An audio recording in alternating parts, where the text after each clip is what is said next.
Nolan called it setting up your cloud backup. My grandson, fresh from some coding bootcamp, hovering over my laptop with the patient smile IT guys use on the elderly. He mirrored my accounts, synchronized my passwords, installed his helpful monitoring software, all while I played the confused retiree, asking which button to press. He thought my severance shame made me desperate for connection. He didn't know I'd negotiated 3 of these packages before, and I recognized surveillance architecture when I saw it. The Wednesday before he arrived, I'd been reorganizing the garage. Not cleaning. Reorganizing. There's a difference. Cleaning is what you do when someone's coming over. Reorganizing is what you do when you need your hands on something solid and your mind on something simple. I had the Craftsman toolbox open on the workbench, the one with the drawer slides that stuck in humid weather, sorting through metric sockets I'd accumulated over 30 years. The wrench set was older than Nolan. Inherited from my father-in-law, who'd worked construction until his knees gave out. The handles had that worn smooth feeling that only comes from decades of use, the chrome pitted in spots where sweat had corroded through the plating. I was running my thumb over a half-inch drive when I heard the car in the driveway. Electric hum, not engine noise.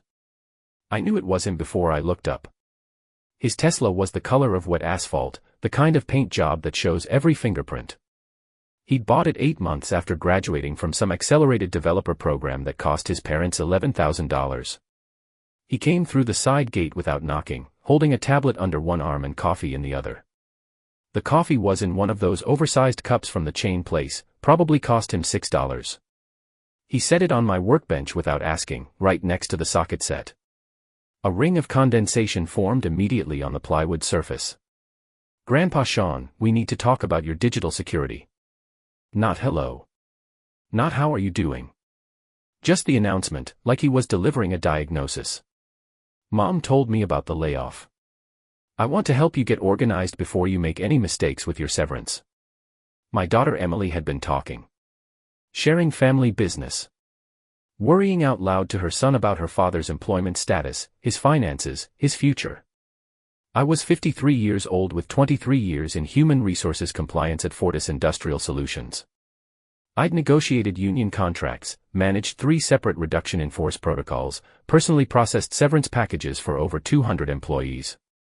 I knew exactly how the system worked because I'd been the one operating it. The torque wrench in my hand was calibrated to 65 foot-pounds. I set it down gently in its foam cutout. "That's thoughtful," I said. "Let's go inside. I'll set up your cloud infrastructure." He was already walking toward the house, assuming I'd follow. 26 years old. A 12-week coding bootcamp graduate who called himself a full-stack developer.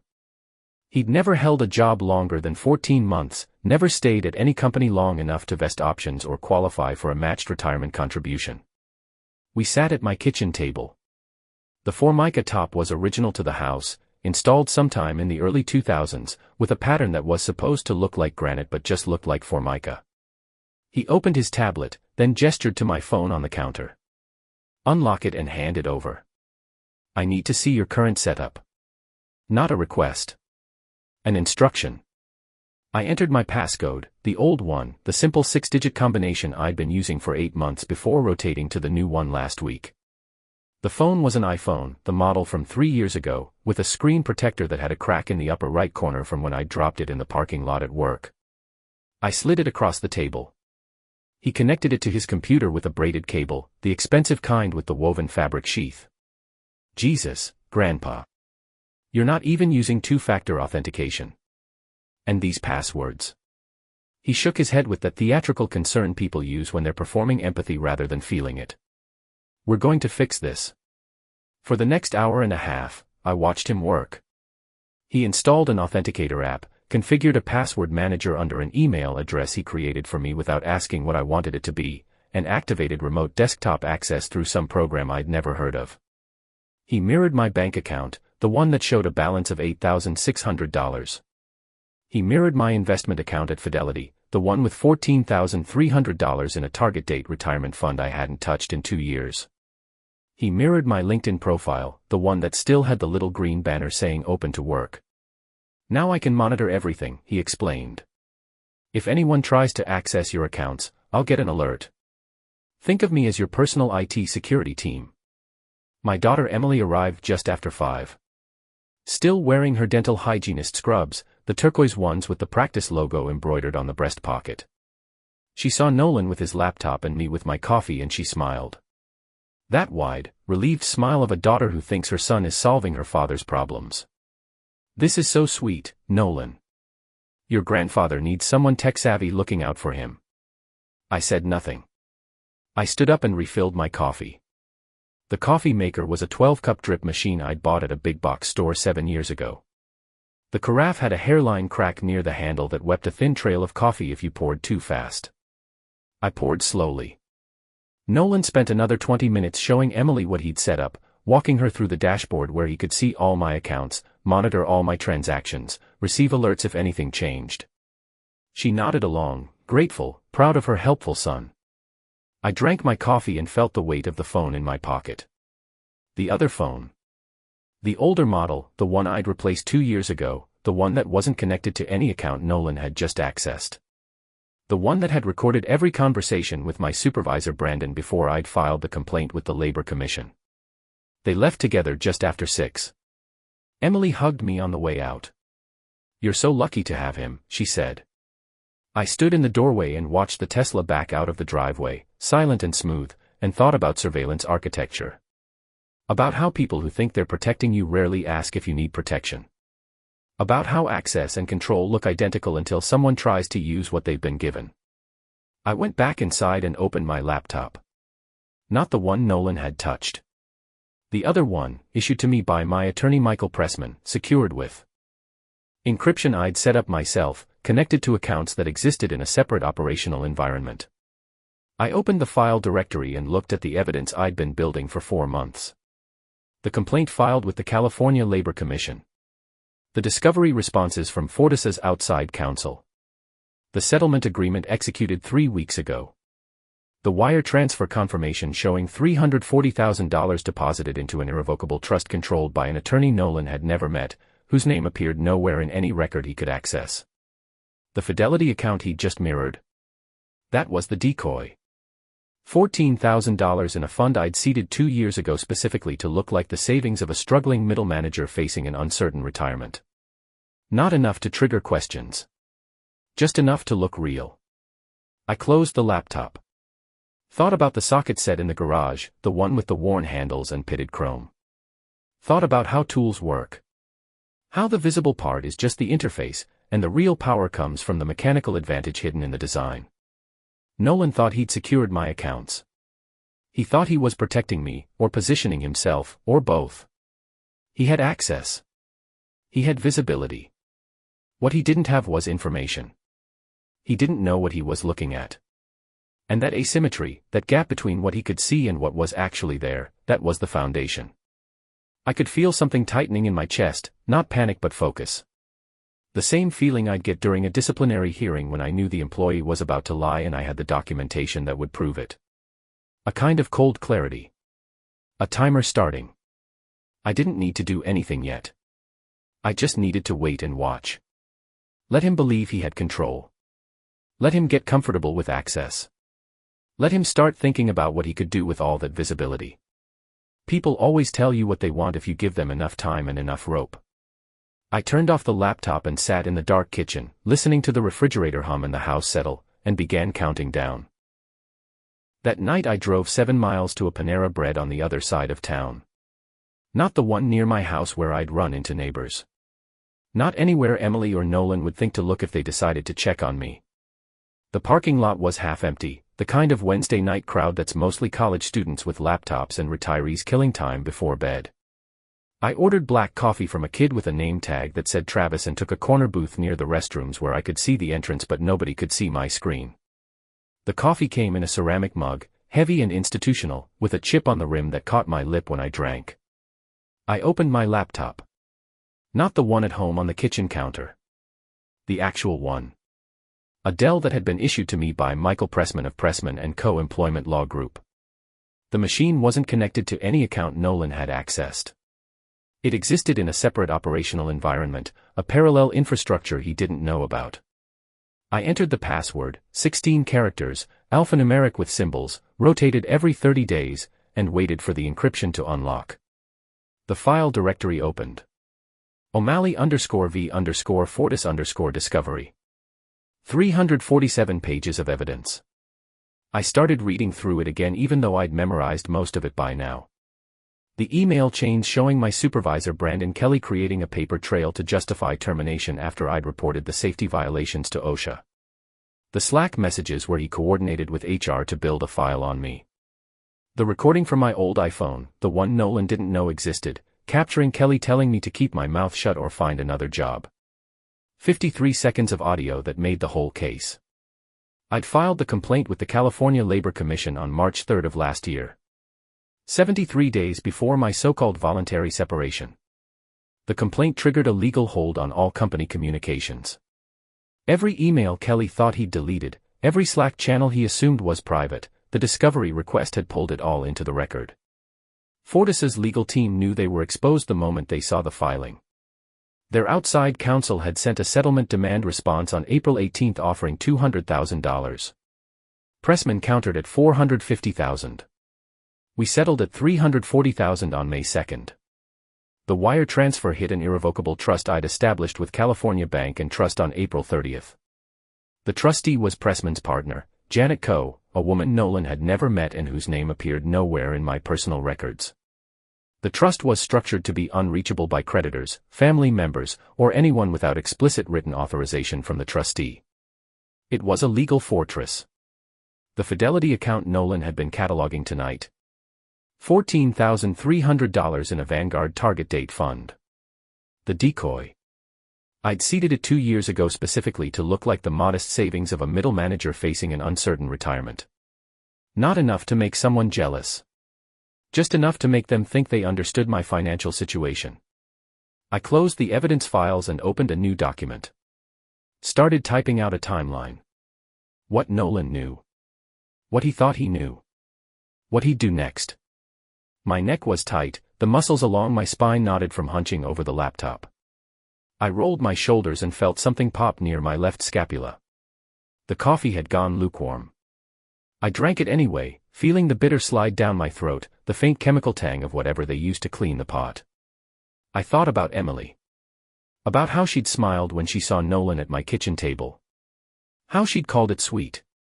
My daughter had always been a believer in good intentions.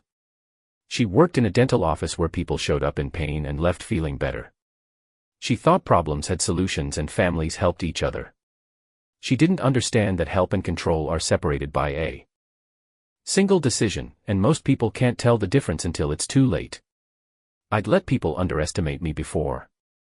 4 years. It was easier that way. Easier to be the quiet guy in HR who processed paperwork and nodded during meetings. Easier to let Brandon Kelly think I was too timid to fight back when he started building his termination case. Easier to let Fortis's legal team think I'd take the first settlement offer because I was desperate. Being underestimated is a tactical advantage if you know how to use it. But there's a difference between strategic patience and being a doormat. There's a line. Brandon had crossed it when he told me to keep my mouth shut. Fortis had crossed it when they tried to terminate me for cause after I'd reported safety violations that could have killed someone. And Nolan had crossed it tonight when he said now I can monitor everything like he was doing me a favor. Like access to my accounts was his right. Like my age and my employment status made me his responsibility. The tightness in my chest wasn't anger. Anger is hot and reactive and stupid. This was colder. This was the feeling I used to get during union negotiations when the other side made a demand they thought was reasonable and I knew I had documentation that would destroy their position. A kind of mathematical certainty. An equation resolving. I looked at the timeline I'd written. Nolan had access now. He'd installed his monitoring software, mirrored my accounts, positioned himself as my personal IT security team. He thought he was in control. He thought he understood the system. What he didn't understand was that I'd spent 23 years teaching people like Brandon Kelly that breaking the rules has consequences. That documentation beats emotion. That patience beats aggression. That the person who looks weak and says nothing is sometimes the most dangerous person in the room. I needed Nolan to do something irreversible. Something that would cross from helpful grandson into criminal act. Something that would generate evidence. He had access. Now I needed to give him opportunity. Make him think the accounts he was monitoring were the only accounts that existed. Make him think I was confused and vulnerable and dependent on his technical expertise. Make him comfortable enough to stop performing caution.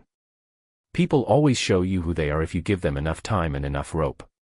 The trick is making sure you're holding the other end. I finished the coffee.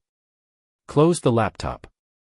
Sat in the Panera Bread booth while Travis wiped down tables and turned chairs upside down on the surfaces, the universal signal that closing time was approaching. My lower back ached from the wooden seat. My eyes felt dry from staring at the screen. I could smell the cleaning solution he was using, something with fake lemon scent that didn't quite cover the underlying chemical harshness. The overhead lights were fluorescent, that particular frequency that makes everything look slightly unreal, slightly flattened. I stood up and felt my knees protest, that stiff sensation that comes from sitting too long in one position. 53 years old. Old enough that my body kept a running tally of every hour spent motionless, every night of insufficient sleep, every stress response that tensed muscles I didn't know I was clenching. I walked to the trash station and dumped the cold coffee. Watched it swirl down the drain insert, leaving a brown film on the stainless steel. Travis was stacking chairs in the corner, earbuds in, not looking at me. I left through the side exit and stood in the parking lot for a moment, letting my eyes adjust to the darkness. The air was cool, that particular Central California spring night coolness that comes after a warm day. I could hear traffic from the highway a quarter-mile away, the constant white noise of civilization. My Honda was parked under a light post, the paint oxidized in patches where the clear coat had failed. I'd bought it used 8 years ago with 112,000 miles on the odometer. It now had 197,000. The driver's seat had a permanent depression molded to my shape. The steering wheel had worn smooth where my hands gripped at 10 and 2. I got in and sat there with the engine off, watching the Panera sign flicker. One of the letters was dying, the second, dimmer than the others. I thought about Nolan's Tesla with its electric silence and its flawless paint. Thought about how he'd set his expensive coffee on my workbench without asking. Thought about how he'd said hand it over when he wanted my phone. Commands, not requests. The presumption of authority. I started the engine. It turned over rough, the way it always did when cold, then settled into its familiar uneven idle. I pulled out of the parking lot and headed home, running through scenarios. What I'd say next time Nolan called. How I'd play confused. How I'd give him exactly enough information to make him think he understood everything while showing him nothing that mattered. The street lights passed overhead in steady rhythm. The radio was off. I drove in silence, listening to the engine, feeling the steering wheel's familiar texture under my palms, counting down the days until Nolan made his mistake. Because he would. They always did. You just had to wait. And I was very, very good at waiting. The next morning I called Nolan from my monitored phone. The one he'd set up with all his tracking software, the one he could see every app one opened and every number I dialed. I called at 9:30 because I knew he'd still be in bed, knew the interruption would make him feel important and needed. "Can you come over?" I said when he answered. "I got a weird email from Fidelity and I don't know if it's a scam." There was a pause. I could hear sheets rustling, the muffled sound of him sitting up. "What kind of email?" he asked, and I could hear the shift in his voice, that edge of interest people get when they think they've caught someone making a mistake. "It says someone tried to reset my password. I'm worried someone hacked me." Another pause. Then, "Don't click anything. I'll be there in 45 minutes. He made it in 38. I was waiting in the garage when his Tesla pulled up, standing at the workbench with a printout of the password reset notification I'd triggered myself the night before. He came through the side gate carrying his tablet, wearing sweatpants and a pullover that probably cost more than my monthly electric bill. "Let me see." I handed him the paper.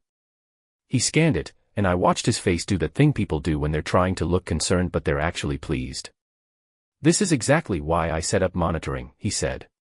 "Let me check your account." We went inside. He sat at my kitchen table, opened his tablet, and pulled up the remote access portal he'd installed. I stood behind him and watched him navigate to my Fidelity account through his dashboard. He didn't ask permission. He just logged in, using the credentials he'd mirrored, and started checking the transaction history. The account showed $14,312. The same target date fund I hadn't touched in 2 years. He scrolled through recent activity. Nothing unusual.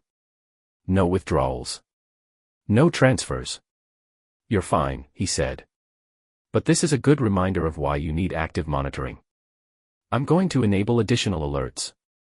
If anyone tries to move money, I'll know immediately." "What if I need to move money?" I asked. I made my voice uncertain. A little shaky. "Just text me first. I'll walk you through it." He said it like he was explaining something to a child. Patient. Condescending. I nodded. "What would I do without you?" "That's what family's for, Grandpa." He spent another 20 minutes in my account. I watched him review the holdings, check the performance history, examine the contribution records. He was mapping everything. Building his understanding of what he thought I owned. When he left, I stood at the window and watched him back out of the driveway. My hands were steady. My breathing was even. But I could feel something tight behind my ribs, a kind of pressure that wasn't quite pain. The sensation you get before a confrontation you know is coming but hasn't arrived yet. Over the next week, Nolan logged into my account 6 times. I received the notifications on my actual laptop, the Dell from Pressman. Each alert showed the timestamp, the session length, the IP address. All recorded automatically. All admissible. On May 14 at 2:37 in the afternoon, he initiated a test transfer of $500 from my checking to my savings. I got the alert while I was at the hardware store buying furnace filters. I stood in the aisle between plumbing supplies and electrical, holding my phone, watching the notification scroll across the screen. Transfer initiated. $500. Checking to savings. He reversed it 4 minutes later. But he'd done it. He'd moved my money without asking. Without permission. Just to see if he could. I finished buying the filters. Drove home. Installed them in the furnace, feeling the cardboard edges of the frames, the resistance of the old filters as I pulled them out, caked with dust and hair and the accumulated debris of months. My shoulders ached from reaching into the housing. My knees complained from kneeling on the concrete basement floor. I threw the old filters in the trash and went upstairs and made coffee and thought about what $500 moving between accounts without authorization meant in legal terms. Unauthorized access to financial instruments. Potential identity theft. Elder financial abuse under California Welfare and Institutions Code. Not enough to prosecute on its own. But enough to establish pattern. Enough to show intent. I needed him to go further. On May 18th, I called him again. "Nolan, I need help. Fidelity is asking me to verify my identity for some tax thing. Can you handle it?" There was music in the background when he answered. Voices. He was at a bar or a restaurant. "Absolutely," he said. "I'll remote in tonight." At 8:43 that evening, I was sitting in the Panera Bread 7 miles from my house with my Dell open, watching the access logs update in real time. Nolan logged into my Fidelity account at 8:43 and 17 seconds. He navigated to the tax documents section. He downloaded my form from last year, the one that showed dividends of $372 and long-term capital gains of $1,041. He spent 11 minutes reviewing my investment history. Looking at contribution patterns. Checking the account age. He was cataloging assets. Building a complete picture of what he thought my financial situation looked like. A middle-aged man with $14,000 in retirement savings and no other visible resources. Vulnerable. Dependent. Exploitable. I closed the laptop and sat in the booth, drinking cold coffee, feeling the ceramic mug's weight in my hand. The chip on the rim caught my lip again. I could taste blood, just a trace, copper and salt. My jaw was tight. I'd been clenching it without realizing, and now there was a dull ache in the temporomandibular joint on the right side. I rolled my neck and heard vertebrae pop.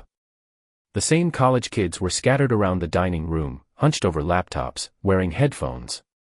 Travis was behind the counter, wiping down the espresso machine. The overhead lights hummed at their particular fluorescent frequency. I thought about Nolan sitting somewhere with his tablet, scrolling through my financial history, thinking he was being helpful or protective or whatever story he told himself. Thinking he had visibility into my life. Thinking he understood the complete picture because he could see one carefully constructed account. People see what you show them. That's basic operational security. You create a layer of visible information that looks complete and real, and you make sure the actual infrastructure exists somewhere else entirely. Somewhere they don't think to look. The Fidelity account was the visible layer. $14,000 that told a story about a laid-off middle manager facing an uncertain retirement. The trust was the actual infrastructure. $340,000 in municipal bonds, controlled by an attorney Nolan had never met, generating 4.2% tax-free, completely unreachable by anyone without written authorization from the trustee. The gap between those two realities, that was the trap. I was just waiting for him to step into it. I left the Panera at 9:30. Drove home through empty streets, past strip malls and gas stations and the low commercial sprawl of Central California. The Honda's check engine light was on again. It had been on for 6 months. Something with the oxygen sensor. I'd looked up the part online. $89. I hadn't bothered fixing it because the car ran fine and I knew the difference between a critical failure and a monitoring error. When I got home, Emily's car was in my driveway. A Subaru, 5 years old, with a dent in the rear bumper from where she'd backed into a pole at the grocery store parking lot 2 years ago. She was sitting on my front step, still in her scrubs. I parked and got out. She stood up. Her face looked tired. The porch light was behind her, casting her features in shadow. "We need to talk about Nolan," she said. I unlocked the front door and let her in. Made her tea because she didn't drink coffee after 6. We sat at the kitchen table. The same table where Nolan had set up his monitoring software. She wrapped her hands around the mug, even though it was May and not cold. "He's worried about you," she said. "He thinks you're not taking your financial situation seriously. He thinks you need professional help." I drank my coffee. Said nothing. "Dad, I know you're proud. I know you don't like asking for help. But Nolan has skills you don't have. He understands technology and investing and all the things that are different now. Let him help you." "What exactly does he want to help me with?" I asked. "Getting your retirement accounts optimized. Making sure you're not paying unnecessary fees. Maybe moving some money into better investment vehicles." He mentioned something about a fiduciary service. I felt that tightness again behind my ribs. That cold clarity. She was delivering his message. Probably didn't even realize she was being used. Probably thought she was mediating. Helping her father and her son communicate. "What does Nolan know about my financial situation?" I asked. She blinked. "He's been monitoring your accounts. He told me. He showed me the dashboard. Showed you what's in my Fidelity account. He showed me that you have about $14,000 and it's just sitting there not growing. He thinks you could be earning more." Did I ask him to move my money? She frowned. "He's trying to help." That's not what I asked. Her hands tightened around the mug. "Why are you being like this?" "Like what?" "Defensive. Paranoid. He's trying to help and you're acting like he's doing something wrong." I set down my coffee. Looked at my daughter. At the familiar shape of her face, the way she bit her lower lip when she was frustrated, the same tell she'd had since she was 7 years old. "Emily, did Nolan ask you to come here tonight?" "No." She said it too fast. "He's just worried. He thought maybe if I talked to you. So he sent you to convince me to let him manage my money." "It's not like that." "Then what's it like?" She stood up. "I don't know why you're being so difficult. Nolan is trying to do something nice. He's trying to make sure you're taken care of. And you're treating him like he's some kind of criminal." I didn't say anything. She grabbed her purse. "I'm leaving. But you need to think about what you're doing. You need to think about who's actually on your side here." She left. I heard her Subaru start, heard the engine fade down the street. Sat in the kitchen in the quiet. My coffee had gone cold. The house settled around me with the small creaks and ticks of old construction, wood contracting, pipes adjusting. I could feel my pulse in my temples. That same tight sensation in my chest, like someone had wrapped a band around my ribs and was slowly tightening it. Not panic. Not anger. Just pressure. Just focus. I knew what was coming next. Nolan had sent Emily to soften me up. To make me feel guilty or isolated or both. To position his help as inevitable. As the only reasonable option. He was escalating. Moving from observation to action. From monitoring to management. And that meant he was getting close to the line. Close to doing something he couldn't take back. I just needed to give him one more push. One more opportunity. One more reason to think I was confused and vulnerable and in need of rescue. I pulled out my monitored phone. The one with all his tracking software. Typed out a text message. Nolan, you're right. I need help. Can we talk about the investment thing? I stared at the message for 30 seconds. Then I hit send. Watched the little delivered notification appear. Watched the 3 dots indicating he was typing. They appeared almost immediately. He'd been waiting. Tomorrow, he wrote. I'll come over and we'll set everything up. I turned off the phone. Sat in the dark kitchen. Listened to my own breathing. Felt my heart rate slow. Felt that cold clarity settle into something harder. Something final. Tomorrow, I'd let him think he'd won. Tomorrow, I'd play confused and grateful. Tomorrow, I'd watch him cross the point of no return. And then I'd show him what he'd actually been looking at this whole time. Not my financial situation. His mistake. The family barbecue was Emily's idea. She called on Thursday evening, voice bright with forced optimism, and said she wanted to do something nice for Memorial Day weekend. Get everyone together. Have some normalcy. She didn't say it was an intervention, but I could hear it in the way she over-explained. Just burgers and family, and maybe it would be good for everyone to relax and talk. I said yes because saying no would have raised questions I didn't want to answer yet. The barbecue was set for Saturday at noon. My backyard. My grill. 14 people on the guest list. Emily and her husband Derek. Nolan and his girlfriend Stephanie. Assorted cousins and their kids. I spent Friday morning cleaning the patio furniture, wiping down the resin chairs that had accumulated a winter's worth of grime, scrubbing the glass table that was permanently etched with water stains no amount of cleaner could remove. My lower back ached from bending over. The cleaning rag smelled like mildew even after I'd washed it. The sun was hot on my neck, that particular late May heat that comes with no humidity, just dry solar radiation baking exposed skin. I could feel sweat collecting under my collar, running down my spine. By 11:30 Saturday morning I had the grill heating. A 3-burner gas model I'd bought on sale 9 years ago. The igniter had stopped working sometime last summer, so I lit it with a long-handled lighter, the kind you use for fireplaces. The propane caught with a soft whoosh and settled into its familiar hiss. I was forming hamburger patties when Nolan's Tesla pulled up. Early. He was always early when he wanted something. He came through the gate carrying a 6-pack of craft beer in bottles with labels that probably cost more than the beer inside. Set them on the patio table without offering one. Found me at the grill.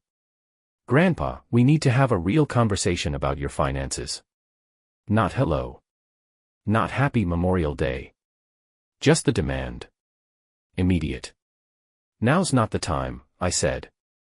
I pressed my thumb into a patty, making the depression in the center that keeps them from puffing up when they cook. It's exactly the time. You've been avoiding this and we're past the point where you can keep pretending everything's fine. The meat was cold against my palms. Straight from the refrigerator. 85% lean. I'd bought it yesterday at the grocery store, 2 pounds in a plastic-wrapped styrofoam tray. I could feel the fat content, slightly sticky, coating my fingers. Nolan moved closer. I could smell his cologne. Something expensive and synthetic with notes that were probably described as woody or masculine on the bottle but just smelled like chemicals to me. You got fired, laid off. And you're pretending everything's fine. You've got maybe a year of savings and then what? I kept forming patties. Didn't look at him. You think you can keep this place on Social Security? You think you're going to be fine. But you're not. You're in denial. Emily came out of the house carrying a bowl of potato salad. She saw us at the grill and her face did something complicated. Relief and worry mixing together. Nolan, maybe this isn't. No, Mom. Someone has to be the adult here. Grandpa needs a financial plan and he's too proud or too confused to make one himself. Derek appeared behind Emily, holding a beer. The cheap domestic kind from the case in my refrigerator. His face had that careful neutrality people get when they're trying not to take sides. Nolan, ease up, he said. Quiet. Almost apologetic. Nolan turned to him. Someone has to say this. He's burning through cash on property taxes and insurance while his investments sit in some dinosaur mutual fund earning nothing. I've been monitoring his accounts. I can see everything. The patty in my hand was finished. I set it on the plate with the others. Counted 8. Enough for everyone with 2 left over. Monitoring, I said. I can see your entire financial situation.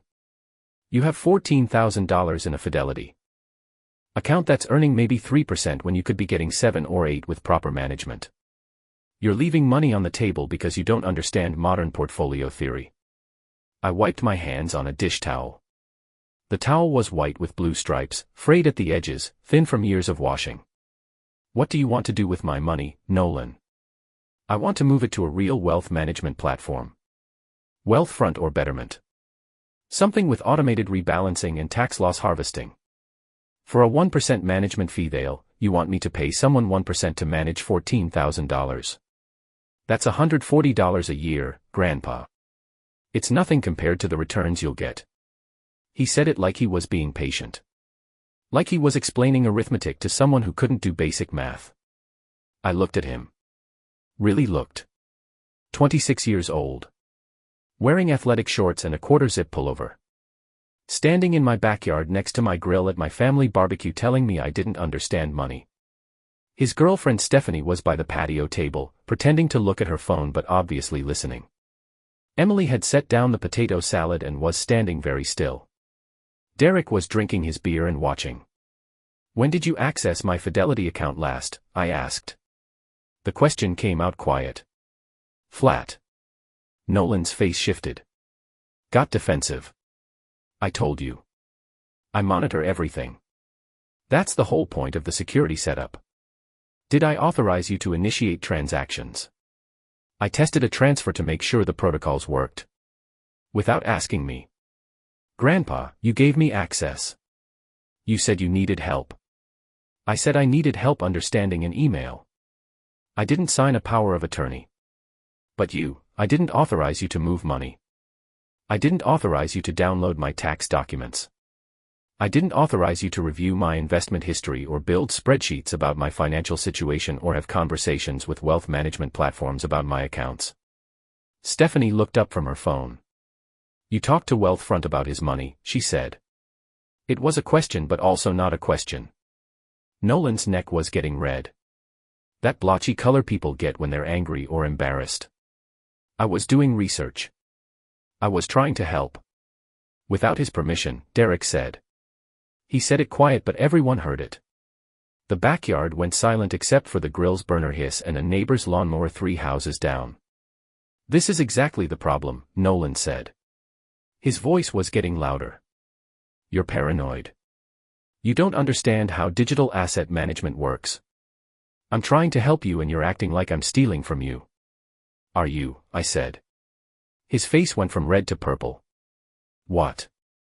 Stealing? Are you seriously? You accessed my accounts without authorization. You initiated a financial transaction without my knowledge or consent. You downloaded confidential tax documents. You contacted third-party financial services about moving my money. You told your mother I needed professional management. You came to my house and told me I was too confused to handle my own finances. That's not, what is it then? He was breathing hard. I could see his chest rising and falling under the pullover. You know what? Fine. Manage your own decline. But when you're broke and desperate and calling me for help, remember this conversation.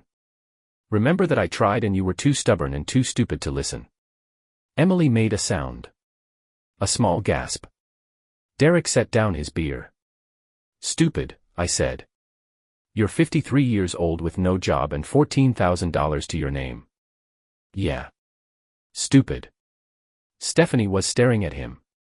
Nolan, she said. What? She didn't answer. Just kept staring. He looked around the backyard. At his mother. At Derek. At me. You're all acting like I'm the bad guy here. I'm the only one trying to actually solve the problem. But fine. Figure it out yourself. He walked to the gate. Stephanie followed, not looking at anyone. We heard the Tesla's doors close. Heard the electric motors hum pulling away. Emily was crying. Small tears running down her face, not making any sound. Derek put his arm around her. I'm sorry, he said to me. I don't know what, it's fine, I said. The grill was hot. I started putting burgers on the grates. They sizzled when they hit the metal. Fat dripped and flared. The smoke smelled like charcoal even though it was gas. Emily and Derek and the cousins ate quietly. Nobody talked much. Everyone left by 3. I cleaned up alone, scraping the grill, wrapping leftover potato salad, throwing away paper plates. My hands smelled like hamburger grease and propane. My shirt was soaked with sweat. The sun was still high and hot and relentless. I went inside and took my actual phone out of the drawer where I kept it. The Dell. Checked the access logs. Nolan had logged into my Fidelity account at 11:47 the night before. Friday night. After I'd refused to engage with his wealth management pitch.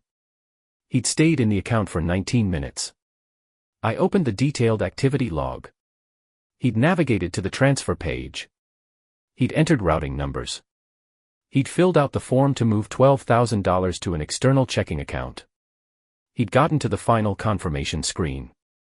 He'd stopped. Backed out. But he'd gone that far.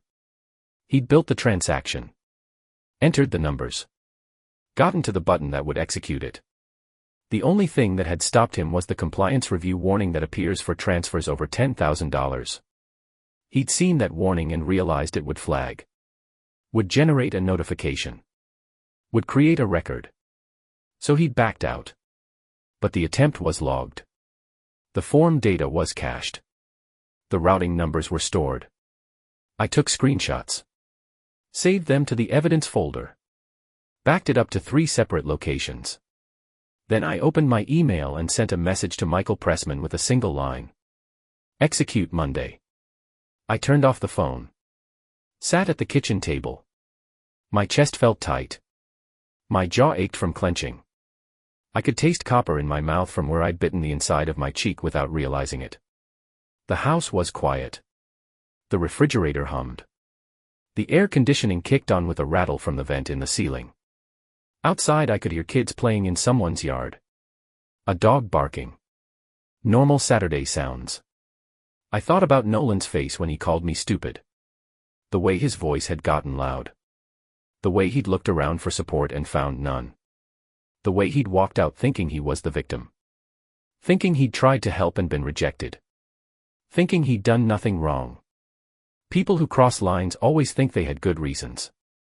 Always think the rules don't apply to them. Always think their intentions matter more than their actions. I'd spent 23 years in HR compliance. I'd sat across from employees who'd stolen. Who'd lied. Who'd harassed. Who'd violated policy. And they all had the same look when confronted. Confusion. Indignation. The genuine belief that they'd done nothing wrong. That their circumstances were special. That the rules were for other people. Nolan had that look. And Monday morning I was going to show him what rules actually meant. I stood up. Walked to the garage. Opened the Craftsman toolbox. Took out the torque wrench. The one calibrated to 65 foot-pounds. The one with the worn handle and pitted chrome. I held it. Felt its weight. Felt the mechanical certainty of the calibrated spring inside. You set it to a specification and it clicks when you reach that exact value. No guessing. No approximation. Just physics. Just math. Just the cold truth of cause and effect. I put the wrench back. Closed the toolbox. Went inside and made coffee and waited for Monday.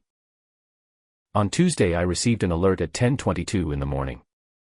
Nolan had initiated a transfer of $12,000 from my Fidelity account to an external checking account. The transaction was pending compliance review due to the amount threshold. I was sitting in the Panera Bread when the notification arrived. Drinking coffee. Watching the access log update in real time on my Dell. He'd logged in at 10:19. Navigated directly to the transfer page. No hesitation. No exploration. He knew exactly where he was going because he'd rehearsed this. He'd filled out the routing number. His routing number. An account in his name at a credit union I'd never heard of. He'd entered $12,000. Not the full $14,312. Just $12,000. Enough to matter. Not enough to completely empty the account and trigger obvious alarm. He'd click submit. The transaction went into pending status. Compliance review for large transfers. Expected processing time 48 to 72 hours. I took screenshots. Added them to the evidence folder.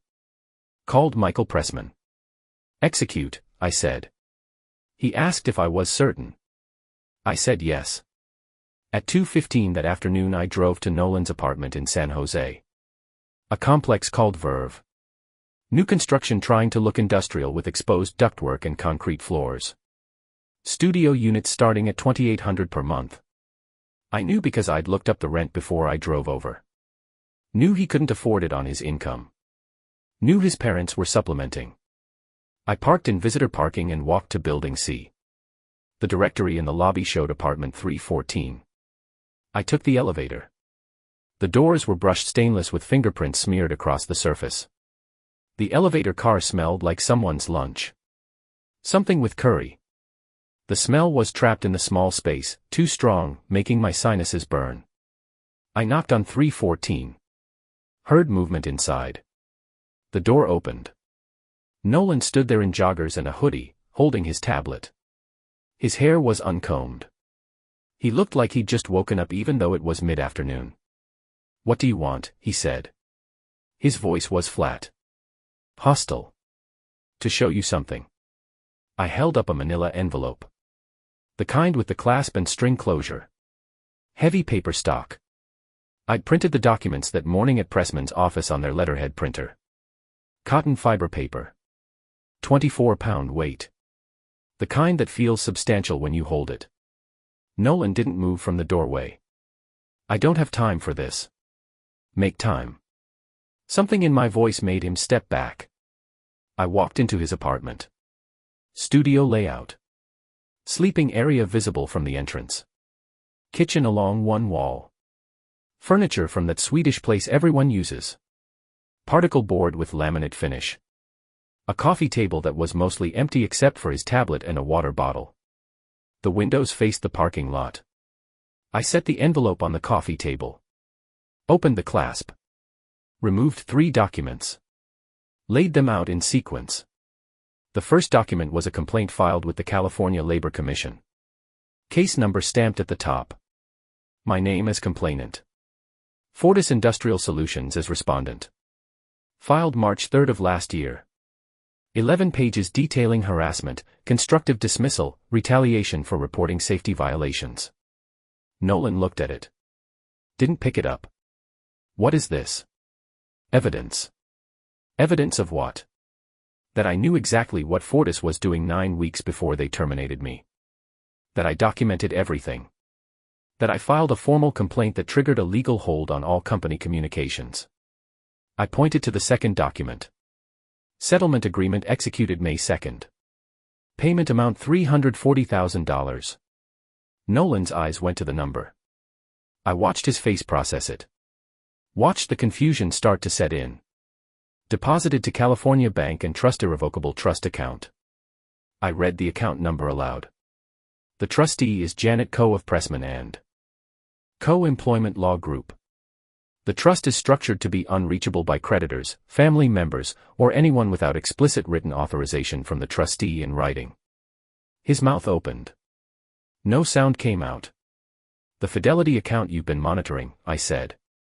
$14,000 in a target retirement fund I seeded 2 years ago specifically to look like the modest savings of a laid-off worker facing uncertainty. It's a decoy. It always was. But you thought you were looking at my complete financial picture. You thought you understood my situation. You thought $14,000 and no job meant I was vulnerable and desperate and in need of your help. I picked up the third document. Forensic access log from Fidelity Investments. 37 pages. Every login. Every session. Every transaction attempt. All indexed by timestamp and IP address. I flipped to the highlighted section. May 27th. 10:19 a.m. IP address 172.58.107.43. I looked at him. That's here. This apartment. He was shaking his head. Small movements. Like he could deny it by refusing to acknowledge it. Unauthorized access to financial accounts. You navigated to my transfer page. You entered routing information for an external account. Your account. You initiated a $12,000 transfer without authorization, without consent, without power of attorney. The transaction is currently pending compliance review. I have the confirmation number. I have screenshots of the form data. I have cached records of the routing numbers you entered. His face had gone white. That color people get before they vomit. Waxy and bloodless. I was helping, you were stealing. No, you accessed my account this morning and attempted to transfer $12,000 to yourself. That's wire fraud under 18 U.S.C. 1343. That's identity theft under California Penal Code 530.5. That's elder financial abuse under Welfare and Institutions Code 15610.30. His legs seemed to stop working. He sat down on the couch. Just dropped onto it. The cushions made a sound like escaping air. I wasn't going to actually. You filled out the entire form. You entered your routing number. You specified the amount. You click submit. The only reason the money isn't already in your account is because Fidelity's compliance system flagged it for review. You didn't stop because you had second thoughts. You stopped because you got caught by an automated system. I stayed standing. Looked down at him. He was holding his head in his hands. I could see his scalp through his thinning hair. Could see dandruff on his shoulders. Could smell his morning breath, sour and stale. You monitored my accounts for 3 weeks. You ran test transactions. You downloaded my tax documents. You reviewed my investment history. You contacted wealth management platforms about moving my money. You told your mother I was too confused to manage my own finances. You came to my house and called me stupid in front of my family. And then you tried to steal $12,000. He looked up.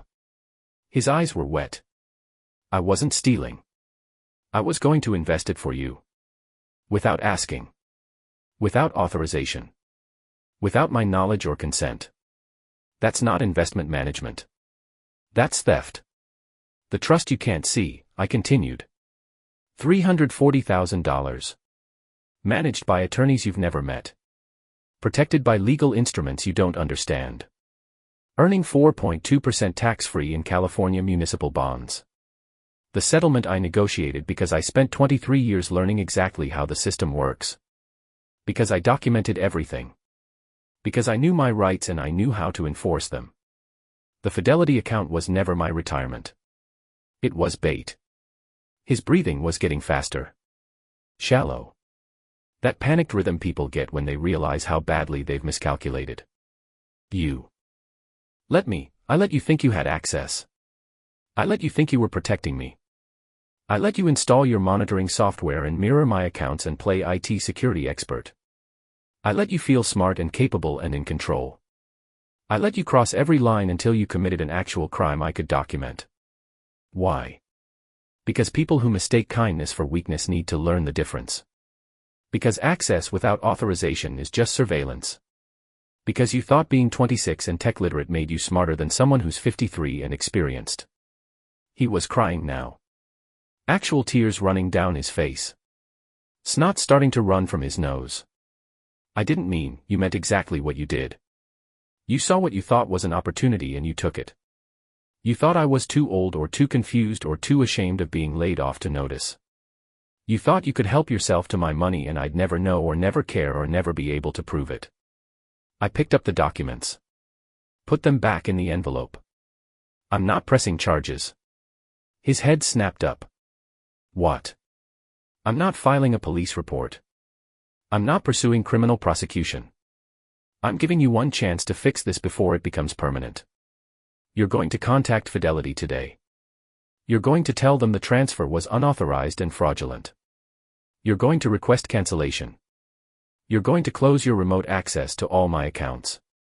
You're going to delete every password, every mirrored login, every piece of cached data you collected. You're going to remove all your monitoring software from my phone. You're going to send me written confirmation that you've done all of this. But, if you don't, I file the police report tomorrow.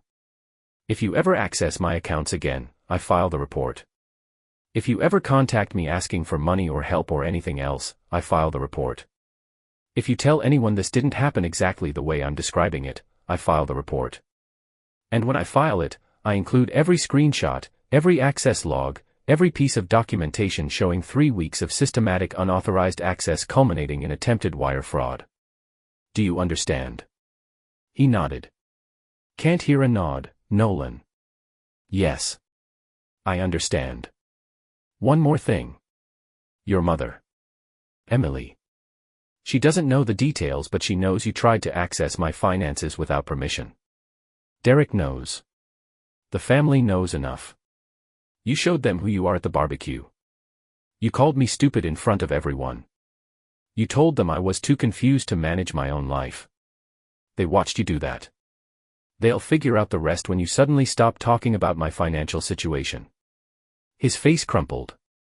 The last piece of his composure breaking. He put his head back in his hands and made sounds. Not quite crying.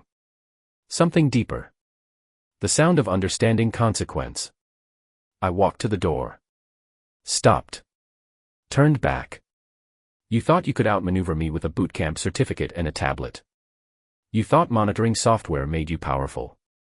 You thought access meant ownership. I spent 2 decades teaching people like your old supervisor Brandon that breaking rules has consequences. I know how to document. I know how to build cases. I know how to wait until someone hangs themselves with the rope they don't realize I'm feeding them. The money you tried to steal. It doesn't exist. It's a number in an account I don't use connected to a life I don't have. The real money is somewhere you'll never find it. The real power is in knowing the difference between what's visible and what's real. You never had control, Nolan. You had a curated view of exactly what I wanted you to see. And you mistook that for intelligence. I opened the door. The hallway smelled like cooking. Someone's dinner. Garlic and onions. Normal apartment building smells. I looked back one last time. He was still on the couch. Still holding his head. Still making those sounds. You have until 5 p.m. today to contact Fidelity. After that I make the call. I left him there. Took the elevator down. Walked to my Honda in the visitor parking. Got in and sat for a moment with the engine off. My hands were shaking. Not fear. Not anger. Just adrenaline finally releasing. Just the physical aftermath of confrontation. My heart was pounding in my chest. I could feel it in my throat. Could feel the pulse in my temples. My shirt was soaked with sweat under my jacket. My jaw ached from clenching. I started the car. The check engine light glowed on the dashboard. The oxygen sensor still needed replacing. Still didn't matter. I pulled out of the parking lot and drove home through afternoon traffic. Past strip malls and gas stations and the sprawl of San Jose suburbs. The radio stayed off. I drove in silence. Listening to my breathing slow. Feeling my heart rate drop. feeling the tightness in my chest start to release. At 4:37 my phone buzzed. The monitored phone. A text from Nolan. I contacted Fidelity. Transfer cancelled. Remote access removed. All data deleted. I'm sorry. I didn't reply. At 4:51 another text. Please don't tell Stephanie. I turned off the phone. Sat in my kitchen. Made coffee. Drank it while it was still too hot, feeling it burn my tongue and throat. Felt the pain and welcomed it.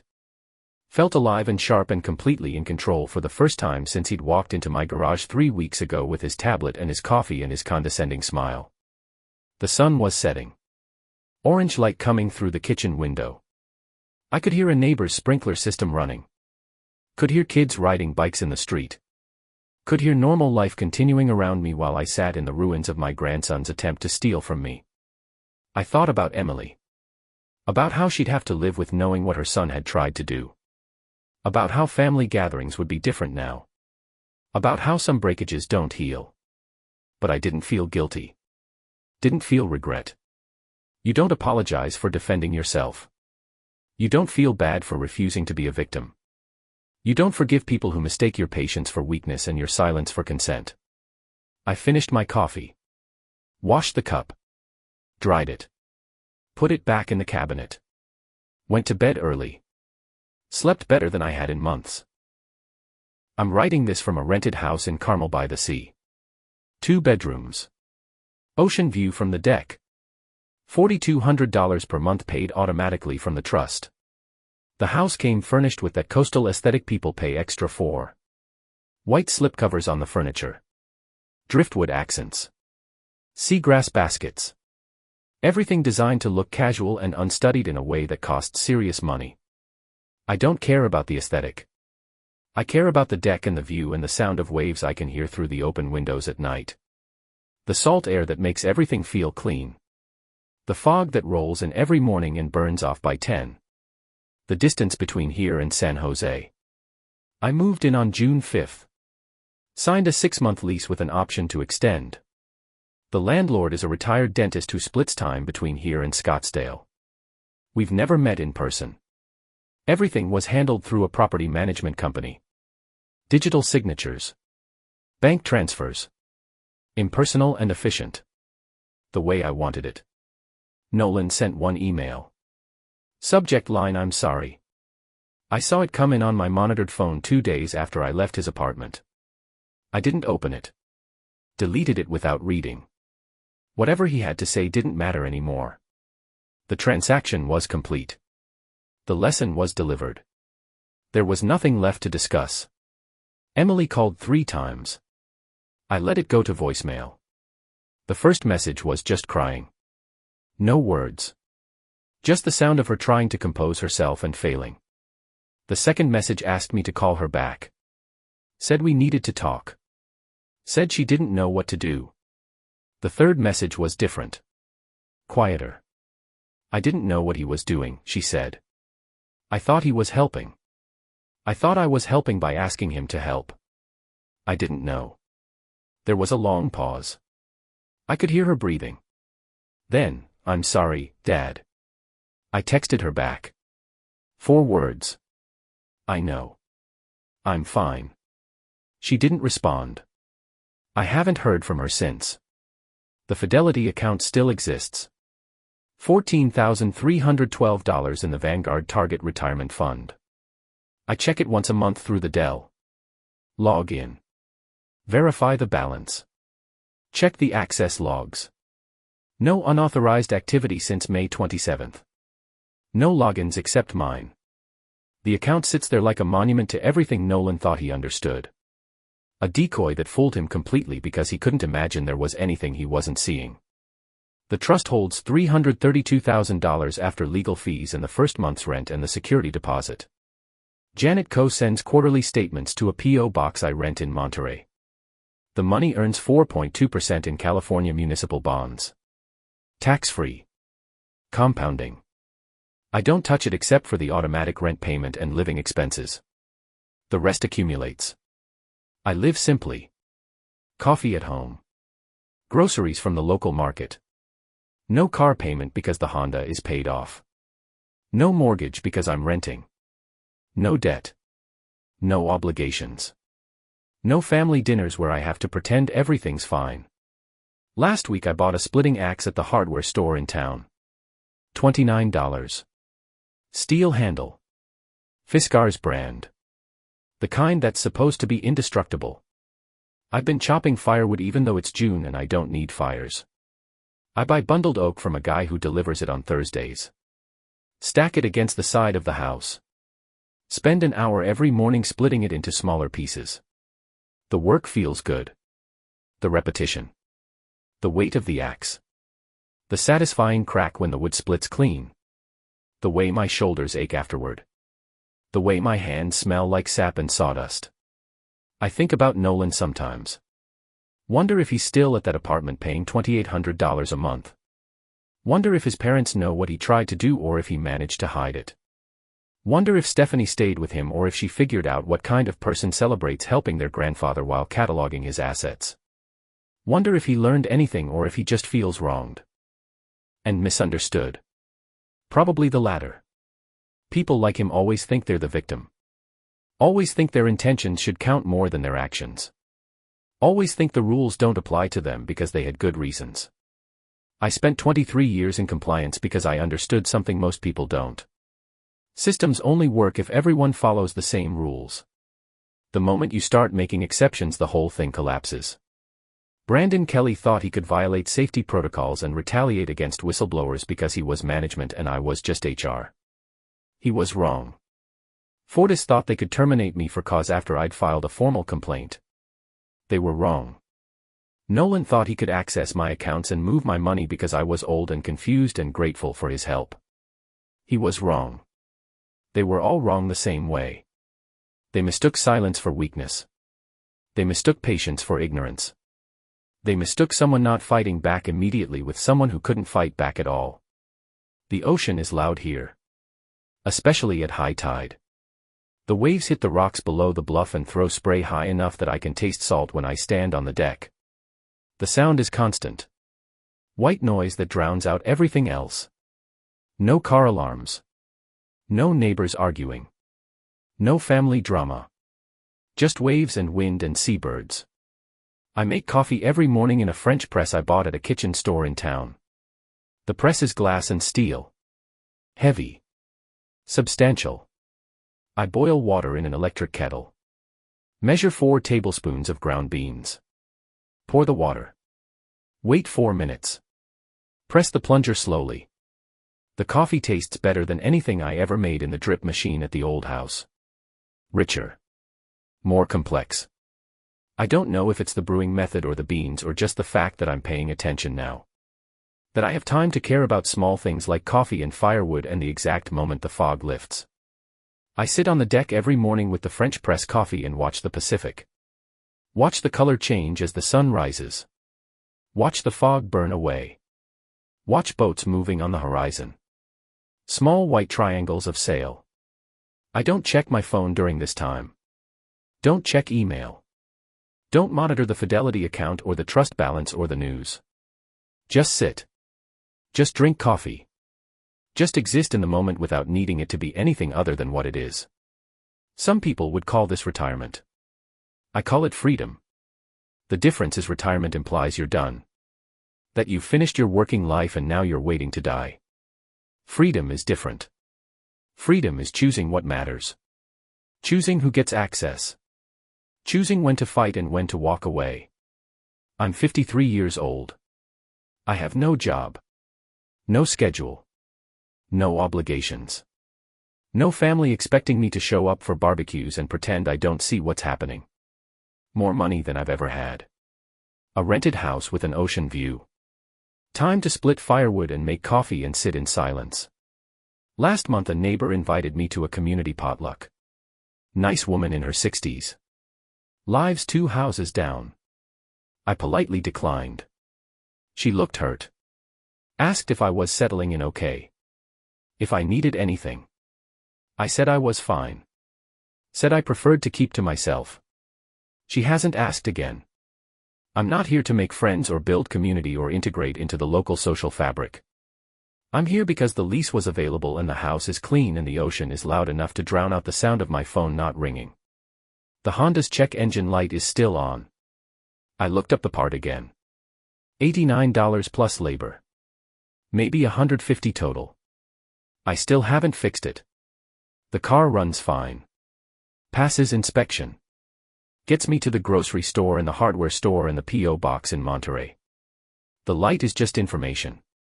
A sensor reporting a value outside normal parameters. It doesn't mean failure. Just deviation. Just something the system thinks I should know about. I acknowledge the information and continue. Driving. Yesterday I drove to the hardware store and bought a set of wood chisels.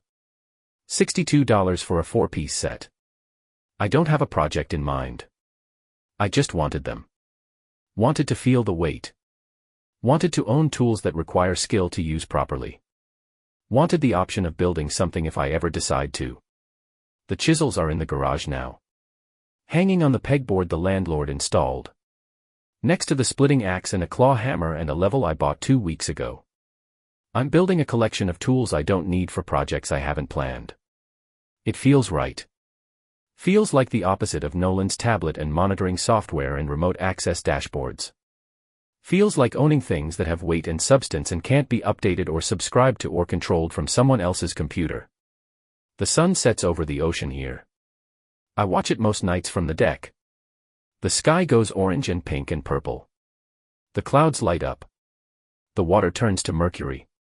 Then it's dark and the waves are just sound and the stars come out if the fog stays away. I don't think about what comes next. Don't plan. Don't strategize. Don't build contingencies. I spent 2 decades thinking 3 moves ahead. Documenting everything. Preparing for conflicts that might never come. I'm done with that. Done anticipating. Done defending. Done proving I'm not who people assume I am. If Nolan contacts me again, I'll deal with it then. If Emily wants reconciliation, she knows where to find me. If the trust runs out in 20 years, I'll figure it out in 20 years. I'm not here to build a legacy or repair relationships or demonstrate that I made the right choice. I'm here because I can be. Because I built this option. Because I knew the system well enough to extract what I'd earned and protect it from people who thought they were entitled to it. Never mistake kindness for weakness. That's the lesson. That's what Nolan learned and what Brandon learned and what Fortis learned. That patience is not passivity. That silence is not consent.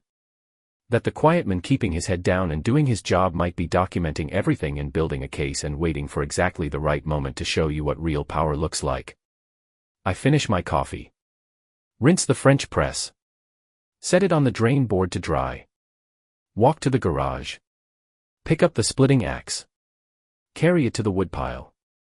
Spend an hour splitting oak into pieces small enough to fit in the fireplace I don't need. My shoulders burn. My hands blister. My lower back aches. I smell like sweat and sawdust. I feel completely alive. When I'm done, I stack the split wood. Carry the axe back to the garage. Hang it on the pegboard. Go inside and shower. The water is hot. The pressure is good. I stand under it until my muscles relax and the ache in my back fades to a dull warmth. Get dressed. Make dinner. Something simple. Pasta with olive oil and garlic. A salad. Glass of water. I eat on the deck. Watch the sunset. Listen to the waves. Think about nothing in particular. This is what winning looks like. Not revenge. Not vindication. Not proving anything to anyone. Just the quiet freedom of knowing you defended yourself correctly. That you drew the right lines. That you enforced the right boundaries. That you walked away at the right time. Some people need to learn that consequences are real. That actions matter more than intentions. That access is not ownership and monitoring is not management and helping yourself to someone else's life is not charity. I taught that lesson. Did it cleanly. Did it completely. Did it with documentation and patience and the cold certainty that comes from knowing exactly how the system works. And then I left. Came here. Started over. Built a life with no obligations and no expectations and no one who thinks they know what's best for me. I'm 53 years old. I have an ocean view and a French press and a splitting axe and all the time in the world. I have no job and no schedule and no one calling me stupid in my own backyard. I have a trust fund no one can touch and a decoy account that taught my grandson the most expensive lesson of his life. I sleep well. Wake early. Spend my days doing exactly what I want. And every morning when I make coffee and sit on the deck and watch the fog burn off the Pacific, I think about that torque wrench in the garage of the house I don't live in anymore. The one calibrated to 65 foot-pounds. The one that clicks when you reach the exact specification. No guessing. No approximation. Just physics. Just the cold mechanical certainty of knowing when you've applied exactly enough force and not 1 inch-pound more. That's what I did. Applied exactly enough force to stop the threat. Not more. Not less. Exactly what was required. And then I walked away. Never mistake patience for weakness. Never assume the quiet man has nothing left to lose. And never, ever think that access means you understand what you're looking at.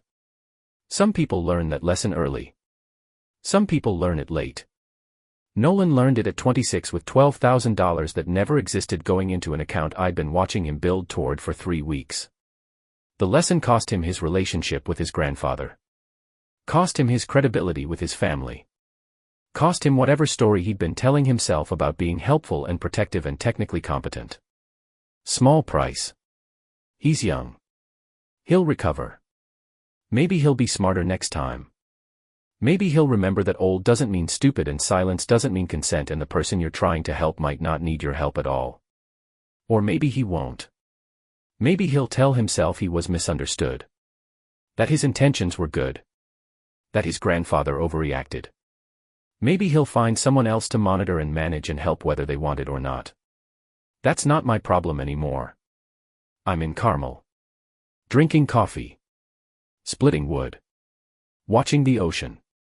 Living exactly the life I built for myself using skills I spent decades learning and documentation I had the patience to collect and legal instruments I understood better than the people who thought they could take from me. This is checkmate. This is what it looks like when the quiet man finally shows his cards. This is the sound of consequences arriving exactly on schedule. And it sounds like waves. Like wind. Like the satisfying crack of an axe splitting dry oak. Like silence. Like freedom. Like winning.